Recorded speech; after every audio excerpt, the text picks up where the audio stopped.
Welcome back into Wake Up America. I'm Rob Finnerty. Hope you had a nice weekend. Glad you could be with us this morning. Federal investigators say the suspect in the Christmas Day bombing in Nashville, Tennessee, was killed in the explosion.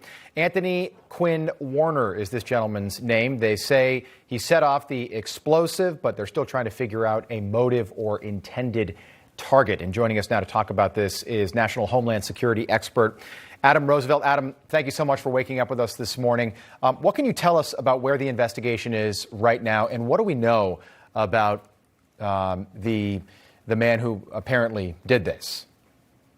Let me first start with just putting it into context, Rob, how this all starts. From a law enforcement perspective for the American people, just to get an understanding, this is categorized as first incident response. The law enforcement officials receive a call. We know that at the very beginning of this event, the law enforcement received the call and they responded to shots fired. When they arrived at the scene, however, there was a suspicious vehicle, an RV, and then shortly thereafter, there were broadcast statements that were made to evacuate the area. And then essentially following that statement, there were statements stating that they needed to evacuate because a bomb would detonate in 15 minutes. Right. What has happened now has been local law enforcement has been coordinating with the FBI, which is normal in this case, to determine motive. They've identified the suspect, as we know, Anthony Warner, and who has actually had background with computer electronics. And now the whole issue now is forensics, determining motive. So this is still an ongoing investigation. They've responded to 500 leads and tips. So this is going to be a very long process for forensics.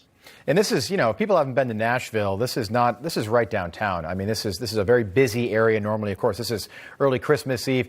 It doesn't seem like Warner's motive was to inflict the highest possible amount of casualties, because there was this countdown, and that gave those 6 brave police officers the time to sort of evacuate people. Now, people were injured, but there's also been reports, particularly yesterday, that Warner might have been motivated by paranoia over 5G cellular technology. Do we think that AT&T building was, in fact, his intended target? I'll say my military background, whenever there is a critical infrastructure target, this is very well thought out. The placement was very well thought out. And I'll tell you that it takes a variety of skills combined to be able to create a bomb, let alone detonate it with the time release of 15 minutes. We don't know what his motive was. I would say that this is a very strategic thinker to be able to carry out to the magnitude of this level of explosion. This is a very skilled person, and we need to look at the skill set a little more closely. And again, I know the FBI is working, but I would say it's hard to determine motive here because this is so well targeted. It's a question of why. And we went through this in 2013. I remember asking somebody in a position similar to yours if the Tsarnaev brothers were on the radar of Homeland Security. But was this guy, Anthony Warner, was he on the FBI or Homeland Security's radar at all that you are aware of? That I'm aware of, no. And I'll just tell you that this is an easy day for law enforcement when we identified, known suspected terrorists and we're watching them. But there are also authorities that we have to be cognizant of because every agency operates under a specific authority. FBI has one, DHS has one. Right. So I think if the FBI would have had the intelligence, if this was a person of interest, this surely would have been engaged. But this is a very unique situation, and it's an interesting conversation because he was not, to my knowledge, on a list to be watched like a known suspected terrorist, for example. Well, it's just so scary on Christmas morning as well. How do we prevent these lone wolf attacks? We seem to have these, every now and again. They're frightening because of their randomness. What can be done to make sure that these type of things are not happening with the frequency that they're happening right now?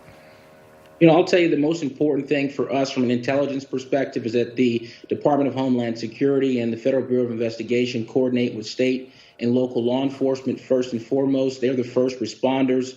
Government overreach, we don't want to encroach too far into the state's obligation there under their authorities, but there needs to be a faster, streamlined coordination between the federal and the local law enforcement. We also need to really enrich our intelligence capabilities. Again, it needs to be reviewed under the authorities. But I think there needs to be a much more married relationship between the state and local to really get into this. It's very difficult to forecast these lone wolf type of incidents. Yeah. So I don't think there's much we can do right now. But again, strengthening our intelligence, working with state and local law enforcement, with the federal government authorities will be the first step. but we need to really understand motive to really figure out what the next steps will be long term to really identify threats going forward. Well, it's just very scary to wake up to news like this, especially on the Christmas holiday. Thank you very much for your help this morning. We appreciate the information. Come back and see us as the investigation continues. Thank you, Rob.